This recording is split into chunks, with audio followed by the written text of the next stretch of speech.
everyone, welcome back to our channel. So for today's video, we will make Dalgona Coffee, which is very famous in Korea and it is trending now in the internet.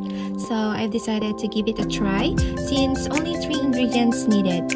So let's get started.